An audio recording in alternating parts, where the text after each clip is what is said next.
Terima kasih Anda masih bersama kami. Pemirsa Badan Gizi Nasional tengah menyiapkan portal khusus agar memungkinkan orang tua memantau secara langsung menu makan bergizi gratis yang diterima anak di sekolah.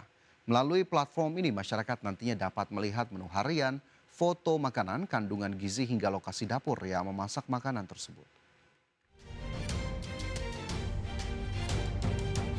Badan Gizi Nasional tengah menyiapkan portal khusus agar memungkinkan orang tua memantau secara langsung menu makan bergizi gratis atau MBG yang diterima anak di sekolah. Melalui platform ini masyarakat nantinya dapat melihat menu harian, foto makanan, kandungan gizi, hingga lokasi dapur yang memasak makanan tersebut.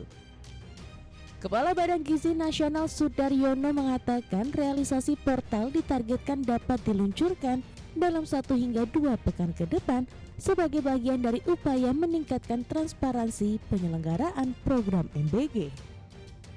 Tidak hanya itu, portal tersebut juga akan memuat informasi mengenai lokasi satuan pelayanan pemenuhan gizi atau dapur yang memasak makanan beserta identitas kepala SPPG guna mencegah munculnya informasi keliru terkait pelaksanaan MBG di media sosial. Kami sedang menyiapkan sistem, kami kemarin sudah sampaikan di publik. Insya Allah mungkin doakan bisa segera, saya paham ekspektasi publik sangat mengharapkan ini segera bisa kita bereskan.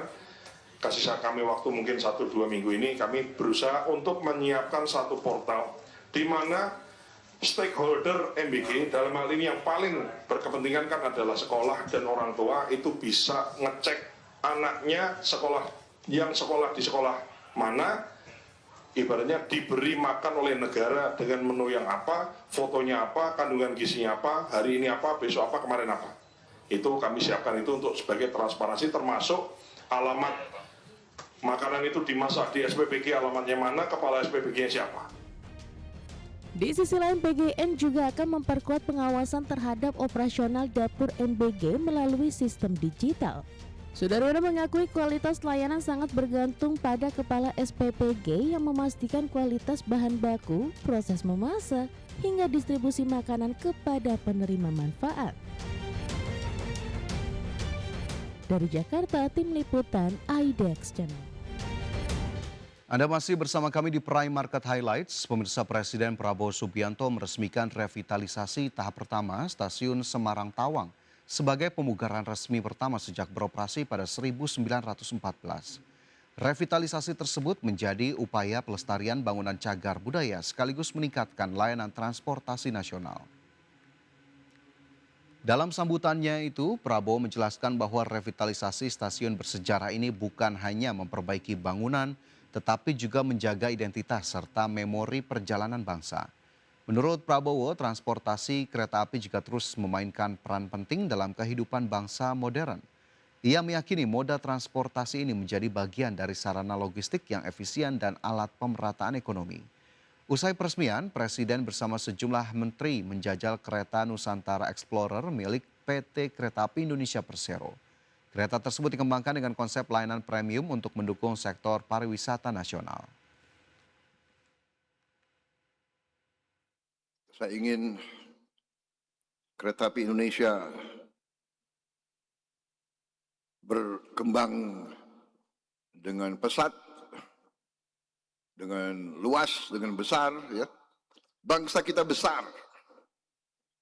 Jadi saya minta semua pejabat, petugas, pemimpin berpikir besar. Habis ini Trans Sumatera Railway dari Bandar Lampung, ya. Mana titik yang paling selatan? Titik yang paling selatan Bakauheni sampai ke titik paling utara. Dengan mengucap Bismillahirrahmanirrahim. Pada siang hari ini Kamis 30 Juli 2026, saya Prabowo Subianto, Presiden Republik Indonesia, dengan ini saya resmikan revitalisasi Stasiun Semarang Tawang.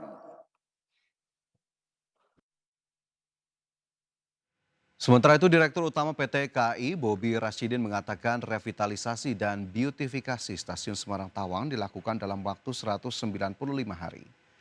Bobi menyebut revitalisasi merupakan upaya perseroan mengembalikan bangunan cagar budaya tersebut ke bentuk aslinya sekaligus mengatasi persoalan banjir rob yang selama bertahun-tahun mengganggu operasional stasiun. Bobi menjelaskan stasiun Semarang Tawang merupakan salah satu stasiun bersejarah milik KAI yang telah beroperasi sejak 1914 dan berdiri di jalur kereta api pertama di Indonesia yang dibangun pada 1867. Bobi meyakini revitalisasi stasiun Semarang Tawang dapat memperkuat konektivitas dan mendorong pertumbuhan ekonomi. Bobi mengatakan jumlah penumpang yang melewati stasiun tersebut terus meningkat. Adapun per Juni sudah mencapai 2,4 juta penumpang dan diperkirakan pertumbuhannya sekitar 22% per tahun. Semarang Tawang ini itu pada semester 1 kemarin itu telah melayani lebih dari 2 juta penumpang turun dan naiknya, dan tahun lalu itu total sekitar 3,8 juta penumpang. Jadi kalau kita lihat peningkatannya itu lebih dari 22% setiap tahunnya. Ini tentunya menjadi tempat yang paling strategis dan paling penting untuk mobilisasi, untuk transportasi dan menunjang pariwisata dari.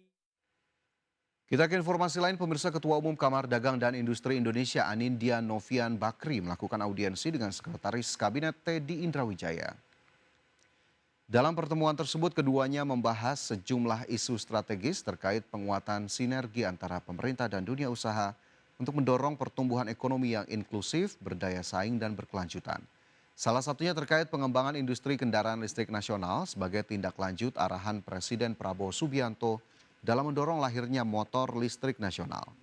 Pertemuan juga menyoroti penguatan industri kendaraan listrik pasca peresmian pabrik bus dan mobil listrik PT Vector Sakti Industries di Magelang oleh Presiden beberapa waktu lalu.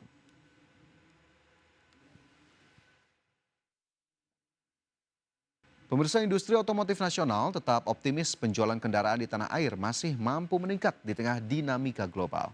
Tren masyarakat yang beralih pada kendaraan dengan teknologi ramah lingkungan diakui akan meningkatkan penjualan kendaraan bermotor. Para pelaku industri otomotif nasional optimistis penjualan kendaraan di dalam negeri masih mampu bertahan di tengah dinamika dalam negeri maupun global.